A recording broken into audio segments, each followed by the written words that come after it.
നമ്മൾ കേരളത്തിലെ നമ്മളുടെ തനതായ സദ്യയിൽ വിളമ്പുന്ന പഴം പുളിശ്ശേരിയാണ് ഷെയർ ചെയ്യാൻ പോകുന്നത്. അതിൻ്റെ റെസിപ്പിയാണ് ഇന്ന് കാണിക്കാൻ പോകുന്നത്. അപ്പോൾ ദ ഹങ്കർ ട്രാവലറിൻ്റെ ഒരു പുതിയ വീഡിയോയിലേക്ക് എല്ലാവർക്കും സ്വാഗതം. പഴം പുളിശ്ശേരിക്ക് വേണ്ടിയിട്ട് ഒരു നേന്ത്രപ്പഴമാണ് എടുത്തിരിക്കുന്നത്. മീഡിയം സൈസ് പഴുത്തിട്ടുള്ള ഒരു നേന്ത്രപ്പഴം ഇതുപോലെ കഷ്ണങ്ങളാക്കിയത്. അതിലേക്ക് എരിവുള്ള 2 പച്ചമുളക് ചേർത്ത് കൊടുക്കാം. പിന്നെ അതിലേക്ക് ഒരു വലിയ സ്പൂൺ മുളക് പൊടി ചേർത്ത് കൊടുക്കുക. ഞാനിവിടെ കുറച്ച് ചതച്ച മുളകാണ് എടുത്തിരിക്കുന്നത്. അതുപോലെ 1/2 ടീസ്പൂൺ മഞ്ഞൾപ്പൊടിയും കൂടെ ചേർക്കാം. എന്നിട്ട് ഇതിലേക്ക് വേവാൻ ആവശ്യമായിട്ടുള്ള വെള്ളം ഒഴിക്കണം. ഞാനിവിടെ 1.5 കപ്പ് വെള്ളമാണ് എടുത്തിരിക്കുന്നത്. ഇത് വേവിക്കാനായിട്ട് വെക്കാം. അടച്ചു വെച്ചൊന്നും വേവിക്കേണ്ട. പഴം പഴുത്തതായതുകൊണ്ട് പെട്ടെന്ന് തന്നെ വെന്ത് കിട്ടും. അതവിടെ വെന്ത് വരുമ്പോഴേക്കും നമുക്ക് അരപ്പ് റെഡിയാക്കാം. ഒരു 4 ടേബിൾ സ്പൂൺ ചിരവിയ തേങ്ങ എടുക്കുക. അതിലേക്ക് 1/4 സ്പൂൺ ജീരകം കൂടെ ഇട്ട് അതരിയാൻ ആവശ്യമായിട്ടുള്ള വെള്ളം ഒഴിച്ച് നന്നായിട്ടൊന്ന് അരച്ചെടുക്കാം.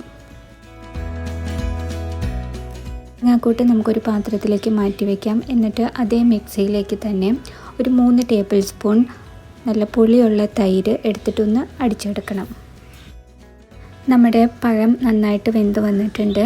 ഇനി ഇതിലേക്ക് ആദ്യം അരച്ച് വെച്ചിരിക്കുന്ന തേങ്ങാക്കൂട്ടുണ്ടല്ലോ, തേങ്ങയും ജീരകവും കൂടെ അരച്ച് വെച്ചിരിക്കുന്നത്, അത് ചേർത്തിട്ട് ഒരു 4 മിനിറ്റ് നേരം തിളപ്പിച്ചെടുക്കാം. ഈ സമയത്താണ് നമ്മൾ കറിയിലേക്ക് ആവശ്യമായിട്ടുള്ള ഉപ്പ് ചേർക്കുന്നത്. അതിലേക്ക് ഇനി കുറച്ച് കറിവേപ്പിലയും കൂടി ചേർത്ത് കൊടുക്കുക. എന്നിട്ട് ഇതൊരു 4 മിനിറ്റ് നേരം തിളപ്പിച്ചെടുക്കണം. ഞാനിവിടെ ഒരു ടീസ്പൂൺ ശർക്കര ചീവിയത് ചേർത്ത് കൊടുക്കുന്നുണ്ട്. ഇത് ഓപ്ഷണലാണ്. ചിലർക്ക് ഒരുപാട് മധുരമുള്ളത് ഇഷ്ടമുണ്ടാവില്ല. ഇനി നിങ്ങളുടെ കയ്യിൽ ശർക്കര ഇല്ലെങ്കിൽ പഞ്ചസാര വേണമെങ്കിൽ ചേർക്കാം. ഈ മധുരം ഇഷ്ടമില്ലാത്തവരാണെങ്കിൽ ഇതൊന്നും ചേർക്കേണ്ട ആവശ്യമില്ല. അത് ചേർത്ത് ഒന്നും കൂടെ ഒരു 2 മിനിറ്റ് നേരം തിളപ്പിച്ചെടുക്കാം. ഫ്ലെയിം ഓഫ് ചെയ്തതിന് ശേഷം അടിച്ചു വെച്ചിരിക്കുന്ന തൈര് ചേർത്ത് കൊടുക്കുക. തൈര് ചേർത്തതിന് ശേഷം തിളപ്പിക്കേണ്ട ആവശ്യമില്ല. എന്നിട്ട് ഇതൊന്ന് ചെറുതായിട്ടൊന്ന് മിക്സ് ചെയ്ത് കൊടുക്കാം.